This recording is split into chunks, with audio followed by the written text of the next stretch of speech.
आपने कभी ये सोचा है कि रावण दहन पहली बार कहाँ हुआ होगा? झारखंड में। जी हाँ, हमारे झारखंड में पहली बार रावण दहन हुआ था। जोहार, मैं माही कुमारी आपको झारखंड के 25वें वर्षगांठ पर कुछ रोचक तथ्य बताने जा रही हूँ।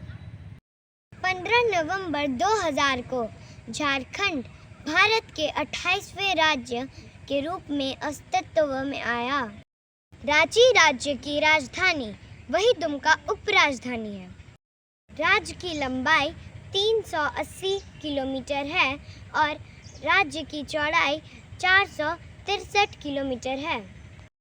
झारखंड में कुल 24 जिले हैं, जिनमें से खूंटी और लोहरदगा ऐसा जिला है जो अपनी पड़ोसी राज्यों की सीमा से नहीं लगता।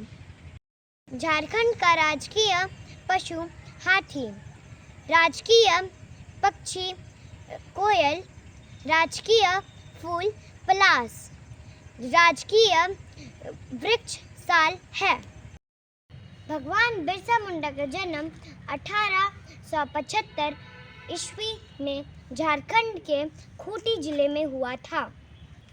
भगवान बिरसा मुंडा को धरती आबा के भी नाम से जाना जाता है, जिसका मतलब होता है धरती का पिता। भगवान बिरसा मुंडा के जन्म दिवस को 2021 से राष्ट्रीय जनजातीय दिवस के रूप में मनाया जाता है। बिरसा मुंडा द्वारा शुरू किया गया आंदोलन उलगुलान था, जिसका मतलब होता है महाविद्रोह। झारखंड के पहले स्वतंत्रता सेनानी तिलका मांझी थे, जिन्हें अंग्रेजों के द्वारा झारखंड में पहली बार फांसी दी गई थी। वो तिलका मांझी ही थे। सिद्धू और कान्हू मुर्मू भी स्वतंत्रता सेनानी थे, जिन्होंने संथाल विद्रोह किया। इस विद्रोह को संथाल हुल के भी नाम से जाना जाता है। आप जानते हैं, झारखंड से परमवीर चक्र प्राप्त करने वाले सैनिक अल्बर्ट एक्का थे। हमारे झारखंड में लुगुबुरु और पारसनाथ जैसे पवित्र स्थल हैं। हमारे झारखंड में कई प्राचीन मंदिर हैं। हमारे झारखंड में एक ज्योतिर्लिंग और 2 शक्तिपीठ है।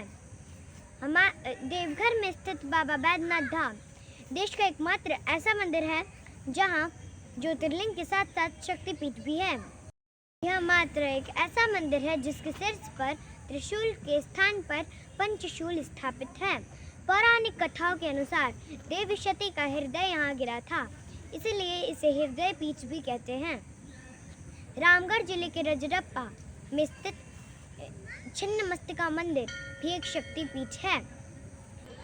यह मंदिर दामोदर और भैरवी नदियों के संगम पर स्थित है।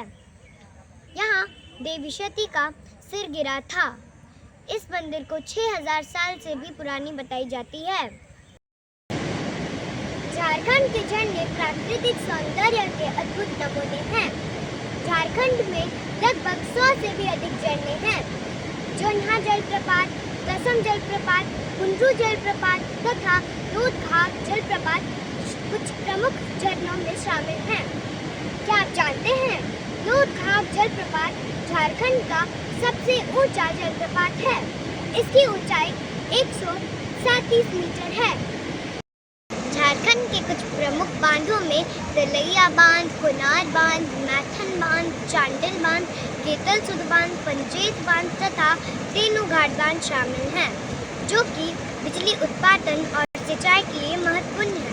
क्या आप जानते हैं, तेनूघाट बांध एशिया का सबसे बड़ा मिट्टी का बांध है। झारखंड में कई नदियां हैं। सोन नदी, स्वर्ण रेखा नदी, गंगा नदी, दामोदर नदी, शंख नदी, कोयल नदी और मोर नदी, ये सब झारखंड की प्रमुख नदियां हैं। ये जो नदी आप देख रहे हैं, ये झारखंड की सबसे लंबी नदी दामोदर नदी है। झारखंड का कुल वन आवरण उसके भौगोलिक क्षेत्र का 29.81% है। झारखंड का सबसे बड़ा जंगल सारंडा जंगल है, जो कि एशिया का सबसे बड़ा साल वन है। यह पश्चिम सिंहभूम में स्थित है और 700 पहाड़ियों से घिरा हुआ है। इसके अलावा बेतला राष्ट्रीय उद्यान, दलमा वन्य जीव अभयारण्य तथा हजारीबाग वन्य जीव अभयारण्य कुछ प्रमुख जंगलों में शामिल हैं। हमारे झारखंड में एक टाइगर रिजर्व भी है, जिसे पलामू टाइगर रिजर्व के नाम से जाना जाता है। क्या आप जानते हैं, जामताड़ा झारखंड का वह जिला है जहां वृक्ष का घनत्व सबसे कम है। हमारे झारखंड में कई तरह के खनिज, कोयले और नदियों की उपलब्धता की वजह से यहाँ कई तरह के कल कारखाने हैं। बोकारो स्टील प्लांट, टिस्को और एचसी कुछ प्रमुख कल कारखाने हैं। क्षेत्रफल की दृष्टि से एशिया का तीसरा सबसे बड़ा प्लांट बोकारो स्टील प्लांट है। लेकिन आपको यह जानकर आश्चर्य हो सकता है कि स्टील सिटी के नाम से जमशेदपुर को जाना जाता है। झारखंड के कोडरमा को अभ्रक राजधानी और धनबाद को कोयला राजधानी के नाम से जाना जाता है। क्या आप जानते हैं, भारत का सबसे बड़ा यूरिया कारखाना झारखंड के सिंदरी में खुलने जा रहा है। अगर वीडियो में कुछ गलती हो गई हो तो मैं आपसे क्षमा मांगती हूँ। जोहार।